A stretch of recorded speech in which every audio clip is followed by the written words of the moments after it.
ওসমান মীর কাশেম আলী ভাই, আমার মনে হচ্ছে কামরুজ্জামান ভাইয়ের কথা, আমার মনে হচ্ছে মুজাহিদ ভাইয়ের কথা, আমার মনে হচ্ছিল নিজামী ভাইয়ের কথা। আমাকে তারা অত্যন্ত স্নেহ করতেন, কারণ তখন ঝিনাইদহ ক্যাট কলেজে পড়তাম, ভালো রেজাল্ট করলাম ম্যাট্রিক ইন্টারমিডিয়েটে। তারা নিজের ছোট ভাইয়ের মতো করে যখন শিবির ওপেন হলো ৭৭ সালে, ব্যক্তিগতভাবে তারা আমাকে স্নেহ করতেন। তাই আজহার ভাইয়ের পাশে বসে, আজহার ভাইয়ের সাথে অনেক স্মৃতি আছে আমার। ঢাকা বিশ্ববিদ্যালয়ে তখন আমরা নির্বাচন করেছি, কেন জানি আজকে শুধু ওনাদের কথা আমার মনে চলে আসছে। আপনারা অনেক ভালো বড় বক্তা আছেন, কথা বলবেন, আমি মনে হয় আজকে কথা বলতে পারবো না, দু একটা কথা বলার চেষ্টা করব। অনেকে বলছেন যে আমার সাথে দেখা করতে গেলে নাকি ভিসা করে টিকিট কেটে লন্ডনে যাওয়া লাগবে। আপনারা ভিসা টিকিট কেটে কাটছেন, আজকে হাত উঠান।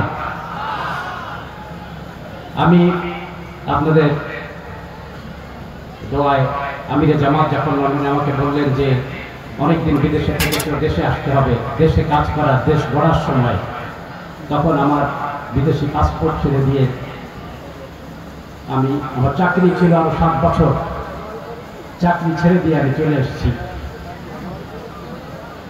আল্লাহ যেন আমার জীবনের বাকি দিনগুলো আপনাদের সাথে সুখে দুঃখে থেকে যখন ডাক আসবে যেন আপনাদের মাঝে থেকেই চলে যেতে পারি ইনশাআল্লাহ। 46 বছর আগে আদ্দিন হাসপাতাল শুরু করেছিলাম, ছোট্ট একটা ঘর ভাড়া করে, আমার মনে আছে। আজকে আদ্দিন অনেক বড় হয়েছে, 10টা হাসপাতাল আমাদের দেশে, 5টা মেডিকেল কলেজ। আমরা মাঝখানে মেডিকেল ক্যাম্প করেছি, প্রায় 50,000 রোগী দেখেছি, 5,000 চশমা দিয়েছি, 1200 রোগীর চিকিৎসা, চোখের অপারেশন করেছি আল্লাহর রহমতে। দোয়া করবেন যেন এই আদ্দিনকে আরো বড় করতে পারি, এবং আপনাদের যে মেডিকেল ক্যাম্প যেটা চালু করেছি আমরা, বছরে কয়েকবার যেন এটাকে আমরা চালু রাখতে পারি ইনশাআল্লাহ। চৌগাছার হাসপাতাল 50 বেড থেকে 100 বেড হওয়ার পারমিশন হয় 2007 সালে। 24 সাল পর্যন্ত, আজকে 25 সাল, এটা কিন্তু চালু হয়নি। চৌগাছার শ্রেষ্ঠ সন্তান নাসিমুদ্দিন শেলি ভাইকে আমি জিজ্ঞেস করেছিলাম, শেলি ভাই কেন এতদিন লাগছে? উনি বললেন যে একটা লোক যদি আমি পেতাম যে মন্ত্রণালয়ে এসে একটু দৌড়াদৌড়ি করবে, ফাইল তো এমনি ধরে না, বাংলাদেশে মুভ করে না, তাহলে এটা অনেক আগেই হতো। উনি সাহায্য করলেন, এবং আমাদের আরেক শ্রেষ্ঠ সন্তান সচিব কামাল উদ্দিন ভাই, উনিও সাহায্য করলেন। আমরা কিন্তু এটা 17 বছর যেটা হয় নাই, যে অ্যাডমিনিস্ট্রেটিভ যে পারমিশন স্বাস্থ্য মন্ত্রণালয় থেকে এবং অর্থ মন্ত্রণালয় থেকে, কিন্তু আমরা গত মাসে এটা 17 বছর পরে আল্লাহর রহমতে বের করে দিয়েছি। জামাতে ইসলামীর অনেকগুলো মূল যে আমাদের এজেন্ডা আছে, আমরা যেগুলোর কাজ বেশি করে করতে চাই, চাঁদাবাজ বন্ধ করা, টেন্ডারবাজি বন্ধ করা, এগুলোর কথা ভাইরা বলেছেন, এটা আমি বলবো না। কিন্তু স্বাস্থ্য খাত হলো একটা অত্যন্ত গুরুত্বপূর্ণ খাত, এবং এটা আমাদের একটা এখানে বরাদ্দ বাড়ানো এবং স্বাস্থ্য খাতকে কীভাবে উন্নয়ন করা যায় সেটার জন্যে আল্লাহর মেহেরবাড়িতে আমি গত 1 বছর আমাদের যে উপদেষ্টা পরিষদ আছেন, এখন যে সরকার আছেন, তাদের সাথে মিলে আমরা কাজ করছি, এবং ইনশাআল্লাহ এই কাজ অব্যাহত থাকবে। এবং যে জাতীয় পুরস্কার এমদাদ ভাইয়ের নেতৃত্বে যে 14 বার চৌগাছা পেয়েছে, এবং আপনারা গর্বিত হবেন। একবার আমি এখানে জুরিক গেছি, সুইজারল্যান্ডে, তখন আমি চৌগাছার এত জানাশোনা নাই, জুরিকে একজন আমাকে জিজ্ঞেস করলো চৌগাছা হাসপাতালের কথা। এই চৌগাছা কিন্তু দুনিয়ায় অনেক জায়গায়, এখানে আল্লাহর রহমতে আমাদের হাসপাতালের সুনাম আছে। এই সুনাম ইনশাআল্লাহ আমরা অনেক বাড়িয়ে দেওয়ার চেষ্টা করবো। শুধু তাই নয়, ইনশাআল্লাহ দেশের স্বাস্থ্য ব্যবস্থাকে কীভাবে উন্নয়ন করা যায়, এটা হলো আমাদের একটা অন্যতম বড় অঙ্গীকার। আল্লাহর মেহেরবাড়িতে আমার দুনিয়ার 65 দেশ ভ্রমণ করার সুযোগ হয়েছে। বিশেষ করে ইংল্যান্ডে যখন কাজ করতাম, আমরা ইউরোপ, আমেরিকা, কানাডা একসাথে আমরা অনেক কিছু করি। আপনাদের যেমন এখান থেকে চিটাগং যাওয়া শহর, আমরা ওইভাবে যাতায়াত করতাম। ওখানে স্বাস্থ্য ব্যবস্থা অস্ট্রেলিয়ার সাথে আমাদের অনেকটা মিল আছে।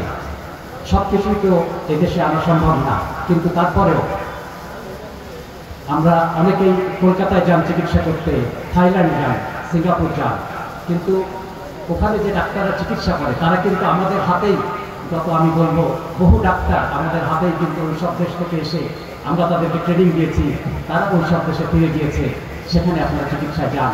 দোয়া করবেন আমরা যেন যশোরের আদ্দিনকে এবং যশোরের আরও যে স্বাস্থ্য ব্যবস্থা আছে এমন উন্নয়নে নিয়ে যেতে পারি, যাতে চট্টগ্রাম থেকে, খুলনা থেকে, ঢাকা থেকে লোক আমাদের এখানে চিকিৎসার জন্য আসবে ইনশাআল্লাহ, এবং আপনাদের আর ঢাকায় বা কলকাতায় বা থাইল্যান্ডে যাওয়া লাগবে না ইনশাআল্লাহ।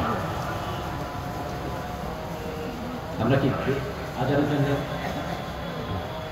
আজান? আচ্ছা, দূরের আজান, একজন জবাব দেবে, আমি শেষ করে দিচ্ছি। শিক্ষা খাত হলো আমাদের আর একটা গুরুত্বপূর্ণ খাত। শুধু শিক্ষা খাতে যদি আমরা বরাদ্দ না বাড়াই, শিক্ষা হলো জাতির মেরুদণ্ড, তাহলে কিন্তু দেশের উন্নয়ন হবে না। আমাদের প্রায় 1 কোটি আমাদের দেশের যুবকরা বিদেশে কাজ করছে, যেটা আমাদের দেশের একটা অন্যতম বড়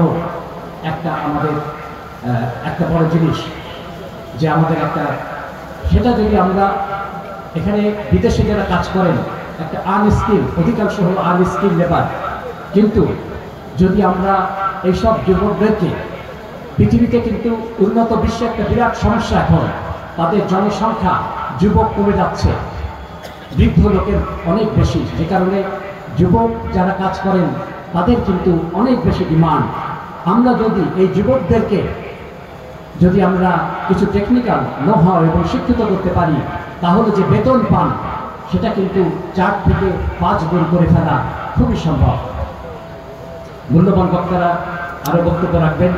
আমি মা বোনদের জন্য শুধু বলছি যে আপনাদেরকে এখানে 5 ঘন্টার কাজ করে 8 ঘন্টার বেতন দেওয়ার সিদ্ধান্ত হয়েছে, সরকার ভর্তুকি দিবেন। আমরা যে নারী নির্যাতন এবং যৌতুক, এটাকে আমরা সম্পূর্ণ জিরো টলারেন্স, এটা ইনশাআল্লাহ আপনাদের নেতৃত্বে বন্ধ করে দেওয়া হবে।